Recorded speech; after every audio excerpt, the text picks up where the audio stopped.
Hi, my name's Geoffrey. I'm the author of The Albatross Around the Neck of Albert Ross, and I'm going to read you a story today about a young boy and girl who turn invisible. This is from my book. It's titled The Appearance of Astra Eleanor Sprigg. Playing in their snowy backyard, the mid-morning sun briefly peeked through the chilly, overcast sky. With hands over his eyes, a young boy was being spun around. His older sister, Astra, was guiding him, spinning him by his shoulders as he turned. Loudly, he sang the alphabet song backwards. Z, Y, X, W, B, U.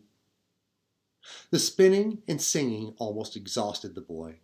They were trying, as if through magic, to rewind the alphabet, cast a spell, and unroll the day's unseasonably cold weather. They wanted a whole, new, warm day delivered to them. Today was Astra's 9th Christmas Eve, and she knew from the moment she woke up she was in for a dreary day. She had to watch over her little brother, Thomas, who was 5. Her mother was too busy. She had to get the house ready for Christmas Day. Suddenly, a strange shiver ran down Astra's back. She stopped spinning her brother. "Where are you going, Ellie?" Thomas called after Astra, who was running far past the edge of their lawn. The front yard was the boundary Thomas was not allowed to cross unless his sister accompanied him. "Don't call me Ellie," Astra shouted to him over her shoulder. "It's Bunny or Astra." But Thomas did not like to say either. He wanted to call Astra Ellie, using her middle name, her secret name, the name only he could call her. "But Ellie, take me with you, please," Thomas called after his sister, who was slowly disappearing down the street. Thomas looked down at the ground and felt sad being left behind, yet again. As Astra vanished down the street, she overheard her little brother call out to their mother, "Mom, she did it again." It was true. This was not the first time she had run down the street, ditching her little brother on the front lawn. She loved to be free, loved to be far away from the confines of her home, loved to be out of sight, running towards new places she had never been to before. Unfortunately, Astra and her friends had already explored her neighborhood many times over. They had been to the park, the playground, the pool, the corner store, the hairdressers, and the antique shop. She had been to the dance studio around the corner and in the flower shop. She had even been on the roof of the ice cream parlor. Astra had been inside the abandoned home on the corner, the one that had been up for sale for years. Tamberly Brooks dared her to go in, and surprising even herself, she did. Although there was nothing inside except dust and cobwebs, she felt fearless. One time she took her bravery and put it to the test. She hopped a fence and climbed up to the top of the tall water tower on the edge of town. Holding onto the hand railing, looking out, she surveyed the whole suburban village of Kenmore, New York, laid out before her. After conquering this feat, the entire world appeared to be very small to Astra Eleanor Sprigg. She felt as if there was nothing new to discover, for she had seen it all. Astra felt very bored, and running seemed to calm her urge for adventure. She desperately wanted to find something new and audacious to do today. Snow began to fall on Astra. Finding something new was on hold. She kept on running around the block and headed right back to her house. Thomas was no longer on the front lawn. He must have gone inside already. Astra ran up to the door and tried to grab the handle, but her hand gleamed right through it. With an eyebrow raised, she tried again. Her hand vanished right through the door.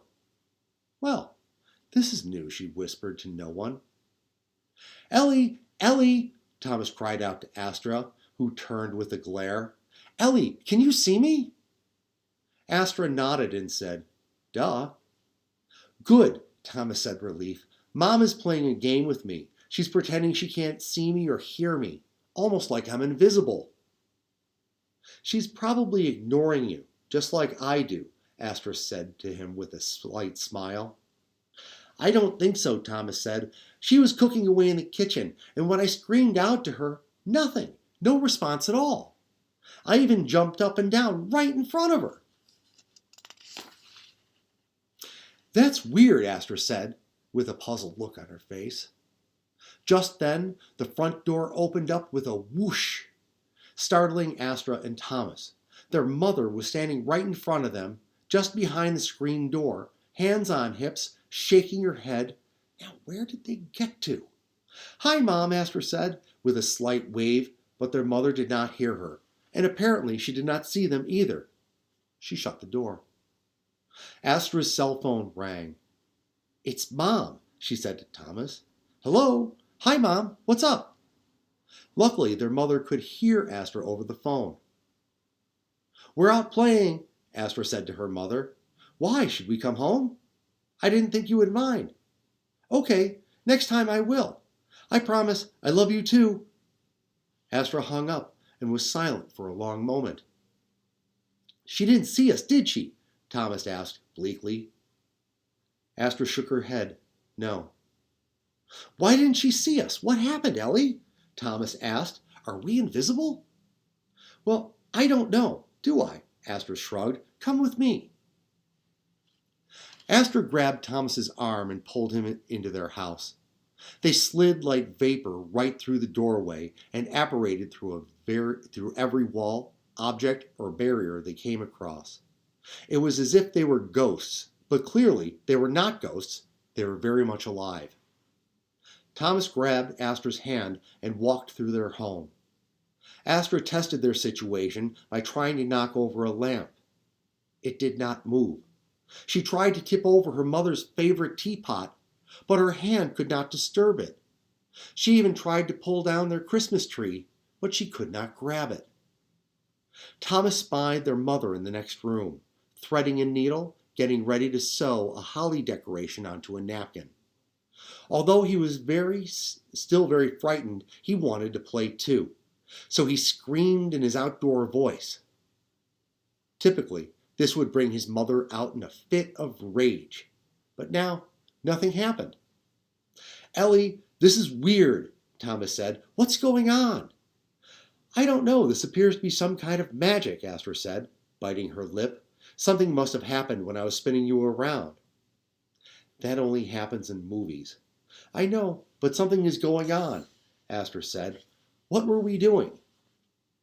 "We were playing. You were spinning me, and I was singing." "Oh, I know. We were trying to change the day, make it more interesting," Thomas said in an astonished tone. "Maybe we did." "I wanted to change the weather, not the day." "Well, maybe we performed some kind of magic spell, and now we're walking in the spirit world." "That doesn't sound right, now does it?" she said, looking down at Thomas, her eyebrow cocked. "I don't know, and you don't know, and that means we both don't know what's going on," Astra concluded. "But—" Thomas tried to speak, but it was quickly cut off. "Which is fine. It's boring to know everything, now isn't it? Come on, let's just enjoy our time being invisible, and it will probably only last for a short while anyway." "But what if it lasts forever?" Thomas asked. "We'll worry about that when it happens," said Astra. "Wait," said Thomas sternly. "You can't ditch me today." Astra twisted her lip into a frustrated squiggle. Thomas shivered, looking like he was about to cry. "Please stay with me. I don't want to be like this all alone." "I won't leave you." Astra rubbed his shoulder. "You say that now, but you always ditch me." He shrugged away from her. "You always leave me and run off." Astra said nothing and listened intently to Thomas, who was crying now. "And since we can't be seen, your friends won't be able to see us, and I won't be able to embarrass you." "Oh, Tommy, I'm sorry I made you feel this way. You're my kid brother. This is just how we act with one another. I love you, and I promise that I'll stay by your side until we are back to normal." "Pinky swear?" Thomas said, putting out his tiny pinky finger. I swear, Astra said to Thomas. They locked their fingers together tightly.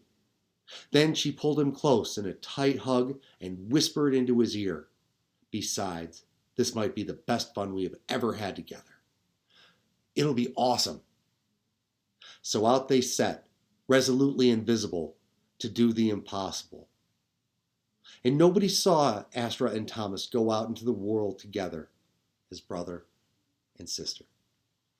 Thank you very much. We'll see you next time. Bye.